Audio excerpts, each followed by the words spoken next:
tout le monde, je vous retrouve dans une nouvelle vidéo pour vous donner des conseils pour organiser une brocante, puisque en ce moment c'est un peu la reprise des brocantes, puisque c'est souvent en fin d'année,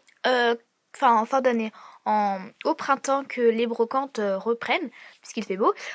Donc c'est parti, je vais vous donner des conseils. Conseil très important, c'est d'avoir une table à part. Tout simplement puisque si vous vendez vos bijoux et des jouets, des livres, hein, voilà, d'autres choses que vos bijoux, ne mélangez pas les deux, puisque après ça va, les clients, enfin oui, les clients, on va dire ça comme ça, penseront que c'est des vieux bijoux que vous vendez parce que vous avez marre. Donc voilà, donc prenez une table à part.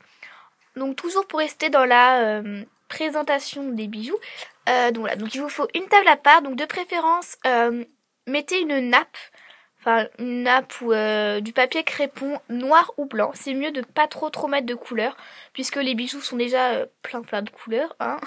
Donc voilà, donc soit noir soit blanc.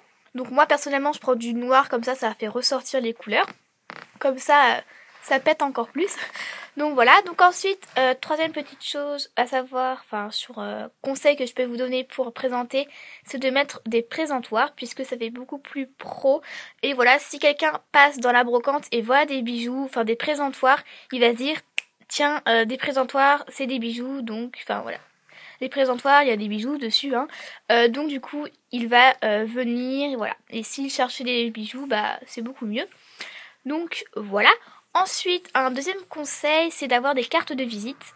Voilà, donc là on va passer à l'emballage, on va dire ça comme ça. Donc c'est d'avoir des cartes de visite, comme ça fait déjà plus pro. Et en plus, si ils veulent vous contacter pour avoir un autre bijou, bah ils pourront. Et aussi, pour emballer, ce qui serait bien, c'est d'avoir des pochettes pour emballer, pour ne pas donner le bijou comme ça. Voilà, si c'est une paire de boucles d'oreilles, il pourrait de 1 perdre la paire, enfin une boucle d'oreille, et de 2 la casser. Donc voilà, donc c'est mieux d'avoir une petite pochette et de les mettre avec sa carte de visite, comme ça vous fait de la pub en même temps. Donc voilà, donc c'est quand même voilà. Donc voilà, donc ensuite, troisième conseil, c'est de ne pas mettre les prix sur la table, puisque une brocante c'est fait pour marchander. Donc du coup, si vous mettez la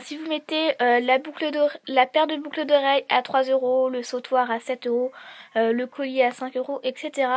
Voilà, il va passer, la cliente va passer, va voir, tiens, sautoir 7 €, c'est trop cher, j'en veux pas.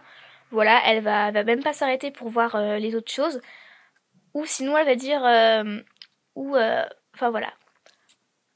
Donc voilà, alors que si vous mettez pas le prix, vous demandez le prix, vous vous dites par exemple bonjour, quel est le prix de ce sautoir, donc c'est à 7 € et tout.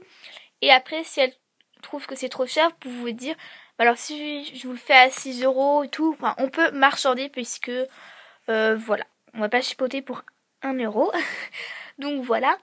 Ensuite, un autre conseil, c'est d'indiquer sur une pancarte, ou de le dire, que vos bijoux sont faits main, puisque comme ça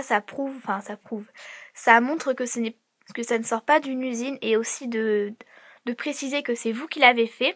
Et aussi, dernière chose à préciser, c'est que vos bijoux sont neufs, puisque voilà, donc ils peuvent croire aussi, comme je vous l'ai dit, que c'est des bijoux que vous vendez puisque vous en avez marre de les avoir. Donc voilà, donc précisez que c'est neuf, c'est du fait main et c'est fait par vous, parce que c'est assez important. Ça donne plus de confiance aux clients. Ensuite, quelque chose de assez important, c'est d'avoir de la monnaie.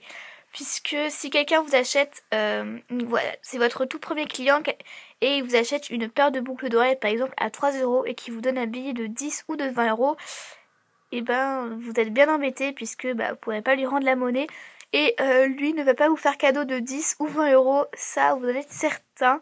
J'en suis certaine, on va pas donner 10 € ou 20 € pour une paire de boucles d'oreilles. Donc voilà, donc soit il va pas acheter, soit il va l'acheter, ou il va acheter d'autres choses, mais c'est très rare. Donc voilà, donc alors c'est beaucoup mieux d'avoir de la monnaie sur vous, donc acheter une baguette de pain et donner un billet de 20 € à la boulangerie, comme ça vous aurez plein de monnaie, mais ne partez pas les mains vides au début. Donc voilà, enfin ne rentrez pas les mains vides. Enfin bref.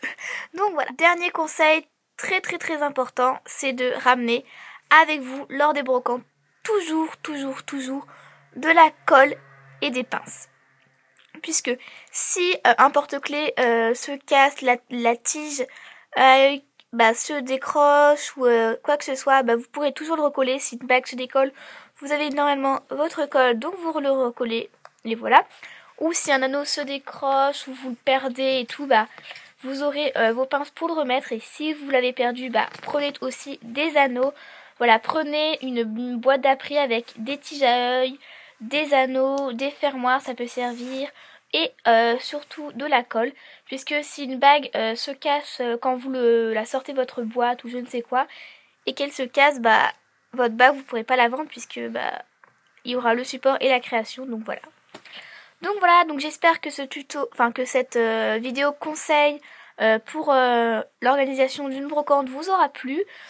Donc voilà, alors je tiens à préciser que le 17 avril, je crois, je sais plus, je fais une brocante, donc du coup je ferai un vlog où je montrerai comment je fais pour préparer ma brocante. Donc voilà, donc j'espère que la vidéo vous aura plu et n'hésitez pas à aller voir l'autre vidéo sur le vlog. Bisous!